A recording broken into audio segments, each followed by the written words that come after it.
जेकबाबाद में भी 3 दिसंबर सकाफती ईद वारो सिज उभरी पंहिंजी रोशनी ज़मीन ते पखिड़ी त धरती जा दीवाना सकाफती वेस वॻा पहिरें घरनि खां निकिरी आया। उन सिलसिले में जस्कम, जस्मम, SUP, क़ौमी अवामी तहरीक, STP, अवामी तहरीक, नौजवान सुमरा इत्तेहाद, आल बिरादरी क़ौमी इत्तेहाद, सुमरा इत्तेहाद समेत मुख़्तलिफ़ धुरिन ऐं पार्टियुनि पारां रैलियूं कढियूं वयूं। रैलियुनि में शरीक ॿारनि, ॿुढड़नि, पोढ़नि, पकनि, मर्द ऐं नौजवाननि पारां टोपी निराड़ ते सजाए, अजरक कुलनि ते ओढ़े, सिंधी गीतनि ते झुमरणी सिंध ऐं सकावत सां प्यार जो इज़हार कयो।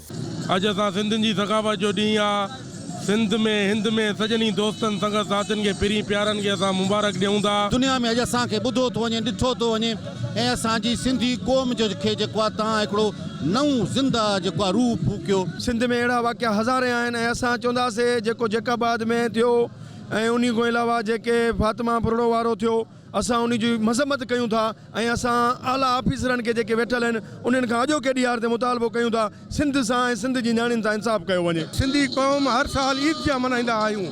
अॼु बि तव्हां ॾिसो था नौजवान नंढड़ा बुज़ुर्ग अॼु एतिरी ख़ुशी मल्हाइनि था जीअं माण्हू ईद जो ॾींहुं मल्हाईंदो आहे। ईद जो ॾींहुं आहे असां जेको आहे सिंध गवर्नमेंट खां बि इहो मुतालबो कंदासीं त जेको कल्चर डे जो ॾींहुं आहे इहो सिंध सतह ते मल्हायो वञे। असांजी सिंधी क़ौम सां सरासर ज़्यादती आहे, बराए महिरबानी करे उहा ज़्यादती बंदि कयो। क़ौमी ईद जो ॾियारो बाक़ाइदे सिंधी सकाफ़ती सिंधी थियण जो सबूत आहे। कैमरामैन फरहान अली खोसो, अली रज़ा ओडो सां ज़ैन सरकी, सिंध TV न्यूज़, जेकबाबाद।